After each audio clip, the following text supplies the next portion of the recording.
السلام عليكم، ازيكم؟ الاخبار عاملين ايه؟ النهارده معانا مع جوله جديده من جولات قناه اكتشف مصر. جولتنا النهارده هتكون من بيفري هيلز. على قد ما بنقدر بنحاول ننقل لكم كل حاجه موجوده على ارض مصر، مش بس المشاريع الجديده اللي بتتعمل، لا كمان المشاريع القائمه بالفعل، سواء كان مجمعات سكنيه او طرق او اي شيء موجود على ارض مصر. الهدف طبعا من التقارير ديت هو ان حضراتكم يكون عندكم علم بكل شيء موجود. الحاجه حتى لو حاليا مش في دايره اهتماماتك، ممكن مع الوقت تدخل ضمن دايره اهتماماتك، بالتالي تكون على درايه بكل شيء. جولتنا النهارده زي ما قلنا هتكون من بيفري هيلز.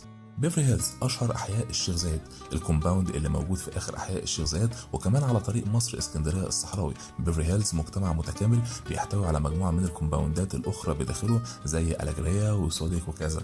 الكومباوند تم انشاؤه من 20 سنه وبيبعد عن مول العرب 5 دقائق بس و20 دقيقه عن المهندسين. بيفري هيلز بتحتوي على شقق سكنيه وفيلات بنت هاوس وتوين هاوس وتاون هاوس وفيلات ستاند الون او منفصله.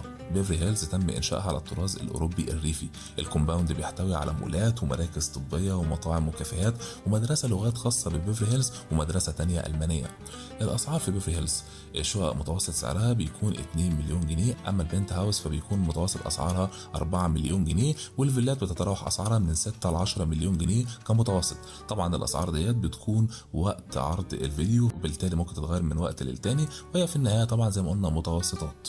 نرجع لجولتنا. على يمنا عمارات سكنيه وعلى شمالنا مجموعه من المقرات الاداريه للشركات.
وعلى شمالنا الويسترن هاب واللي فيه مجموعة من المطاعم والكافيهات والبنوك.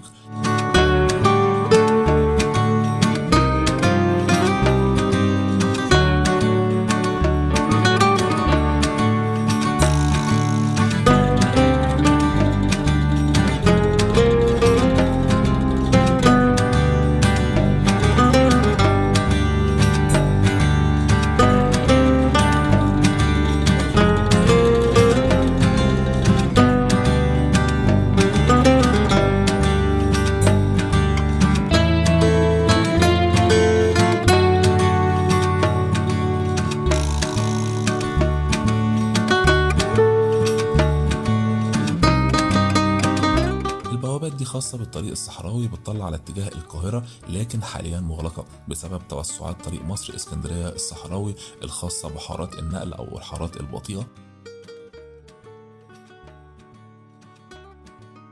هسيبكم مع الجولة تستمتعوا بيها، وما تنسوش تعملوا لايك للفيديو وتشتركوا في القناة وتكتبوا لنا في الكومنتات المناطق اللي حابين نصور منها الفترة اللي جاية. شكرا.